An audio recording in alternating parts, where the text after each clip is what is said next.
This is Garrett Fry from the VFX Horde, and I'm going to be talking to you about something that is super important, which is how your demo reel can take a lesson from Tinder. And right away, you're like, what does my VFX demo reel have to do with an online dating app? So if that doesn't make sense to you now, just stay tuned because it all will make sense in just a minute.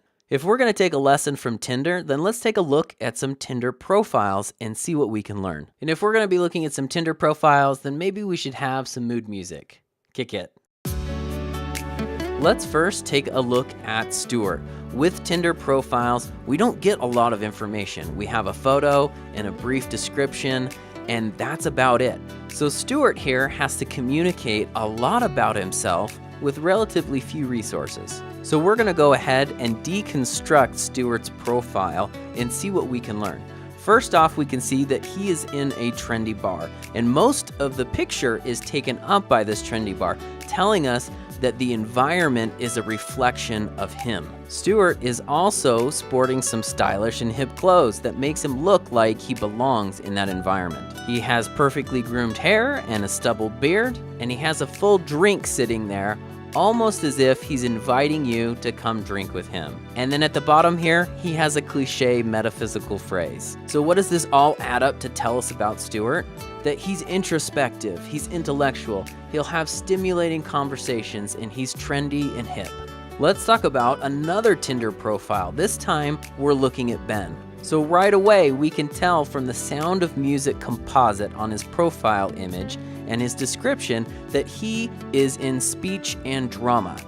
We can also see that he's positioned like a 1920s film actor with a cigarette in his hand. He's wearing vintage clothes. He mentions spending too much money on whiskey and SoulCycle. So what is it that we can learn from all of this? That Ben is theatrical, he has a sense of humor, he's witty, he's a socialite, and he's able to temper a little bit of alcoholism by cycling. So let's go ahead and talk about one more, and why not? Because it's kind of fun. So here we are, we're looking at Ryan. We can tell that he's attending some kind of medieval festival. He has a long beard and shaggy hair. He's wearing medieval garb. He's standing next to a donkey in a bellboy cap, and he has a quirky description of himself. So all of this comes together and tells us that he's fun, random, energetic, and he's not really worried about social norms. So what is the lesson that we can learn from Tinder? And what is it that so many people putting together demo reels don't understand? People who are successful at Tinder are able to create a simple concept of themselves that's easily understood. They're able to support that concept in their profile, which can be quickly understood in the limited format of the profile. Just like those people who are successful at Tinder, if you want to be successful in visual effects, you will need to create a simple concept of yourself that is supported through a demo reel and that can be quickly understood in the limited format of demo reels. And how limited are we talking about? We're talking about 2 to 3 minutes. It has to be mostly visual, and do not expect any help from a cover letter because nobody reads them. And in a lot of ways, it's more difficult to communicate your concept on a demo reel than it is on a Tinder profile. Not only do you need to convey who you are, but you need to communicate what your skill level is, what are your strengths, and what type of artist you are. Now that we've talked about the lesson that we can learn from Tinder and how that can make our demo reels better, let's talk about how to do it. How do we create a concept of ourselves, and how do we reflect that on a demo reel? I'm going to use the role of a 3D digital map painter or environment artist as an example, and we're going to get a little bit of help from VFX Horde sequences. So the first sequence that we're going to be looking at is the construction site sequence. So up on the top right, I have a list of some specific skills profiles for 3D digital map painters and environment artists. I also have sequence difficulty that will communicate how difficult of a shot it is, and therefore how difficult of a shot that you can handle on future shows, and the type of artist you are. And on the bottom left, we have a section here that says what this sequence says about you. I'm going to be going over each one of these sequences separately so that you can understand the interplay between the kind of work that you put on your demo reel and your skills profile, the difficulty of the shots you are working on, and how that conveys what kind of artist you are, and how this all comes together to build a profile of yourself. If you don't understand this interplay of elements on your demo reel and how they create a concept of you, then it's important that you look at these real examples. I'll be summing everything up, so don't worry.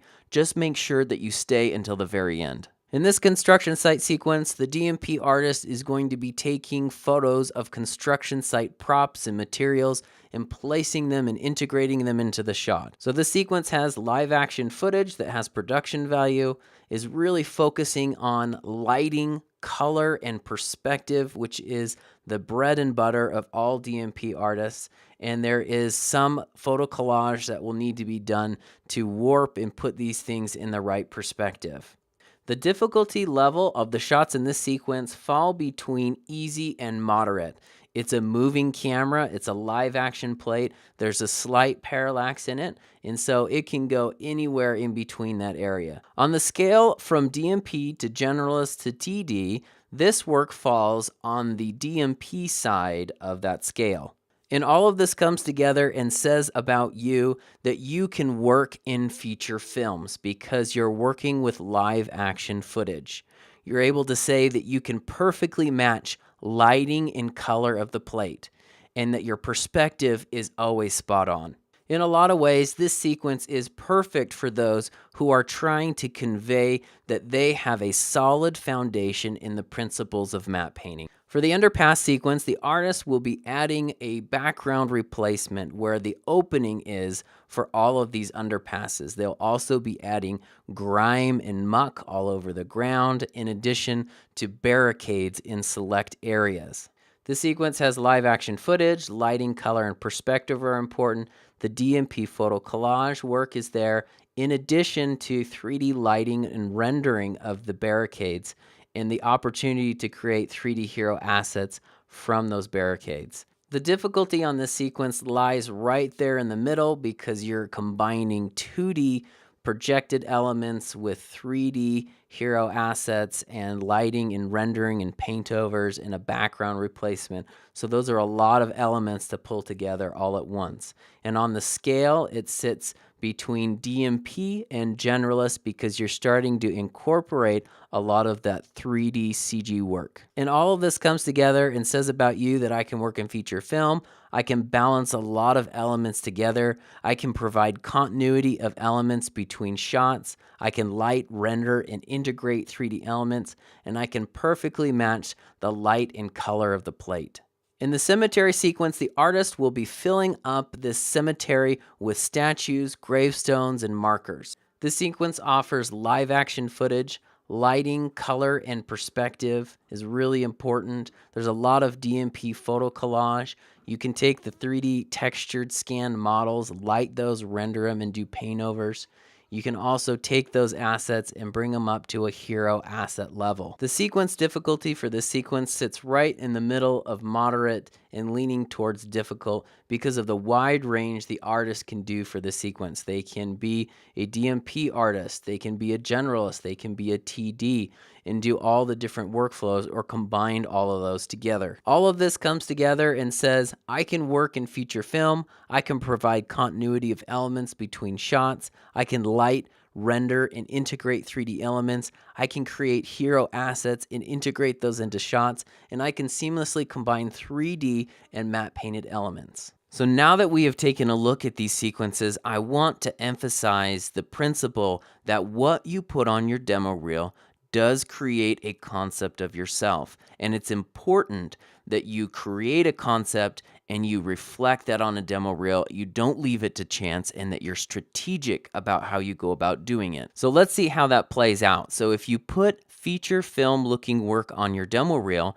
what is it that you're communicating to people? You're communicating that I can work in feature film. If you put easy, moderate, or difficult level shots on your demo reel, then you can say, when I come work for you, this is my skill level and I will be able to execute on this level for you. If you have a skills profile and that's reflected in the type of work that you're doing on your demo reel, then it's saying this is the type of artist that I am. So if you're doing DMP work, then it says, hey, you are a DMP artist. If you have the skills profile and it's reflected in doing TD work, then you're saying I'm a TD or a generalist. And what you want to be able to do is to take all of this information that's conveyed on your demo reel and boil it down to one simple concept. To bring this full circle and to tie in what we've learned from Tinder, let's create a profile of someone that has worked on these sequences and boil it down into one simple concept. Someone that has worked on the construction site sequence and can show that on their demo reel is saying that they are a really solid feature film DMP artist that can take on easier shots.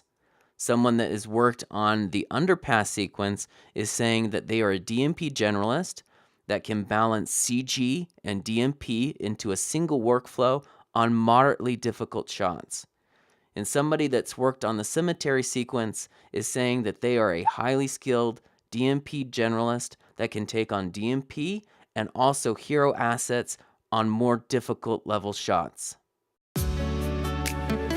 Once again, this is Garrett Fry from the VFX Horde, reminding you to put a little more love into your demo reel.